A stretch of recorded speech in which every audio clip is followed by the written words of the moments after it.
Anda bisa bayangkan berarti kehendak Tuhan itu adalah satu orang dimasukkan untuk membuka mata dunia.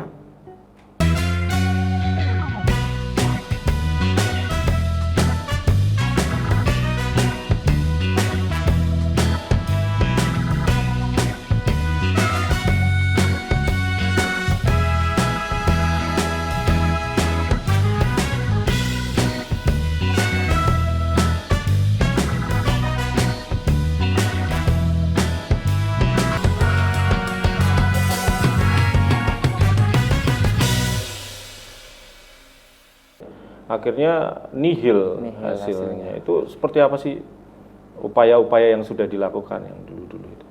Itu kayak kadang orang kan kayak kalau orang yang belum tahu hukum itu biasanya sering kayak ada maklar gitu loh. Nanti aku punya kenalan ini, nanti tak bantu.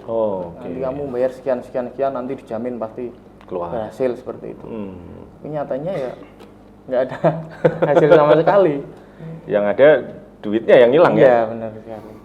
Dan yang diberikan oleh Rumah Pancasila untuk Ferry Effendi ini gratis loh. Itu seperti apa sih Bang Yosef?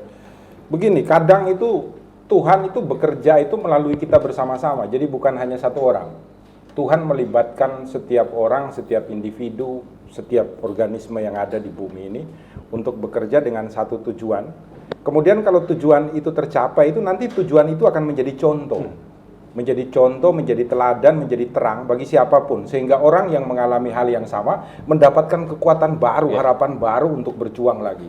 Orang yang mendapatkan masalah itu kemudian mendapatkan pencerahan baru, diberikan kehidupan kembali oleh Tuhan. Untuk apa? Untuk menjaga seluruh organisme Tuhan ciptakan di muka bumi. Nah, karena kita itu bekerja dalam satu kesatuan, saya ceritanya begini. Sebenarnya Rumah Pancasila itu belum ada kehendak atau keinginan untuk datang di LP. Saya itu punya klien yang seharusnya dia itu tidak masuk penjara, harusnya. Namanya Firman. Saya itu heran, saya kalau bela orang itu selalu bebas. Apalagi dengan kasus yang fakta buktinya seperti itu pasti bebas. Saya heran itu sampai saya itu duduk dan bertanya pada Tuhan, kenapa orang yang saya bela ini kok tidak bebas? Jawabannya Tuhan itu baru saya tahu kemudian setelah Saudara Firman ini masuk di LP, ternyata dia melihat bahwa banyak sekali orang di dalam LP ini yang tidak mendapatkan keadilan ketika mereka diajukan ke mimbar persidangan. Maka dia menyampaikan kepada saya, Pak Yosef, minta tolong kalau Pak Yosef mau, saya akan koordinasi agar orang-orang di LP ini datang, ngumpul, Pak Yosef datang, kasih masukan, dibaca putusannya sama teman-teman, kalau bisa nanti dibantu hukumnya secara gratis. Itu Firman yang mengusulkan. Itu Firman yang mengusulkan.